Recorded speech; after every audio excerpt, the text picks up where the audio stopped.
important thing that I believe when it comes to your approach to filming is when you're looking at a shot, you need to think of it as one piece out of your whole film. And I've noticed a lot of people, they look at their shot and they're like, oh, this is really cool, like this is awesome, and everyone's like giving props, and it can be really cool, but it might just be cool for that literally that shot, that movement. But is it appropriate for the whole thing? Is it fitting in for your whole film? Yeah, kind of taking take a step back and looking at the bigger picture. Yeah, because I mean, you can, like, it's happened to me, you can be distracted by something like that, and it's I wish had heard that before I started doing that, because it's it almost it's just when you look at your film, like after you're done, and you're looking at it, you're like, oh man, we shouldn't have spent 5 hours on this one shot, but at the time it just felt right, so it's just important to keep in mind that you have a big picture, and that you should spend time, or the right amount of time, on a shot that would be worth it. So that moves the story forward. Yeah. So back on the track of like film school, what do you feel like, since it's such a like highly debated topic, what do you think are some good substitutions for actually going to film school?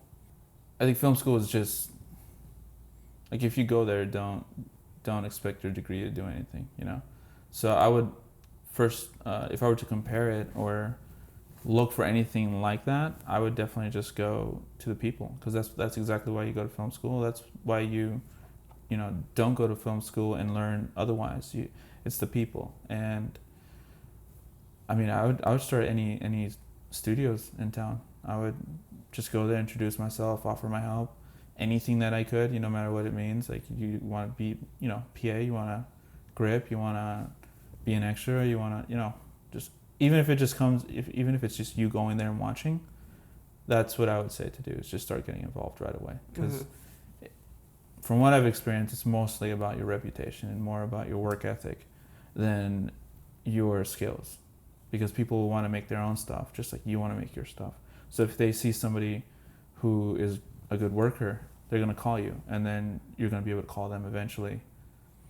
So yeah, that's what I would do, is just any place where you think film people would be, just go there, talk, start getting involved. Yeah, and it seems like, at least for me and probably a lot of other people, that like experience kind of trumps all, and kind of like learning firsthand on set. Yeah. Just kind of sitting there and observing and like asking questions when it's the right time. That kind of knowledge just is really invaluable, and sometimes you just really can't get that on at film school, because like obviously like film school is the place to make mistakes. It's where you kind of dish out all of your kind of bad ideas, and then you kind of really just kind of refine your style and refine your craft. So learning on set is and especially on film school sets, everyone's kind of not really going to be knowing what they're doing for the most part.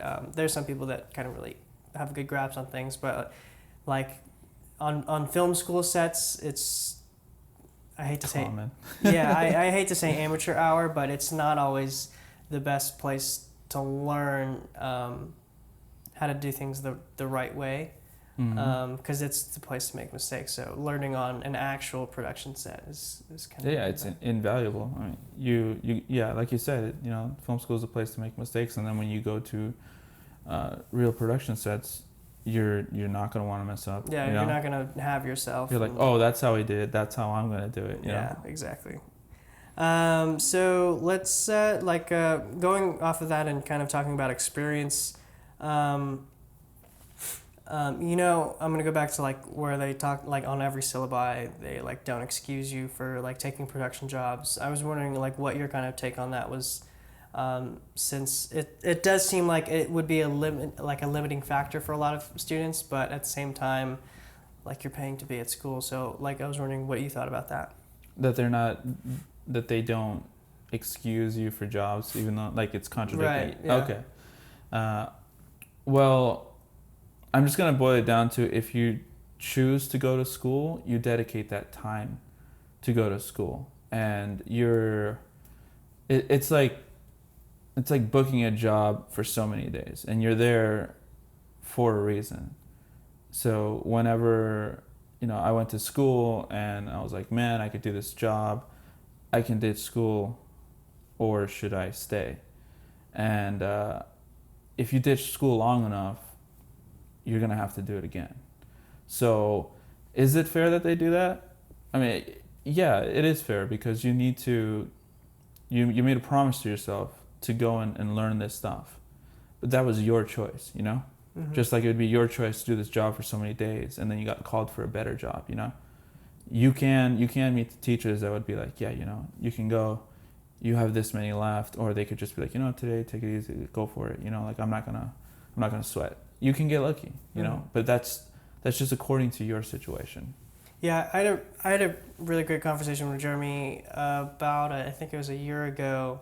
Yeah, it was a year ago, and I was super close on whether or not I should take a semester off, and I was like talking with him about it, and he told me that like the job opportunities and like the chance, like the work will always be there, so you might as well, and since you're so close to finishing, you might as well just finish, and once you get out, the work will still be there, so you'll still be able to get it. It's not like it's a once in a lifetime. I mean, there are some job opportunities where they do come and go, and it was a once in a lifetime opportunity, but at a base level, the work will still be there. Yeah, it'll keep coming. There's a need for it, and I agree with him completely. Like I'm glad you finished, because now you don't have to worry about it no more. Exactly. Yeah. You would have taken that semester off, but you know what? The next semester you would have been thinking the same thing. You know? Right. Exactly. It would have just been just a vicious cycle.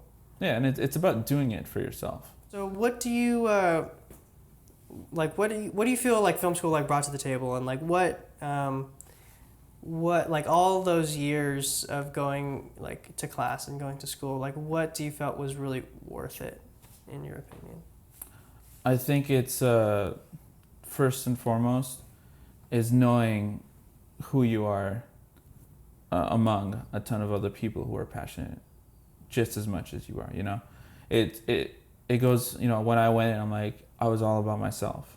I wanted to do this, and I didn't want to help out people, and whatever I came up with was first to me, which that's just how I walked into it. But I'm really glad that I didn't go on real production sets like that, because that would have been terrible. That's not at all what production sets are. They want people who are there to help, not there for their own needs. Mm-hmm. So when I walked into film school, I learned that immediately. It was a process, but it's I say a bittersweet process, because it sucks, but it's really good for you. Yeah, and in the long run, like it speaks volumes to kind of your work ethic and also having an ego when you're not good.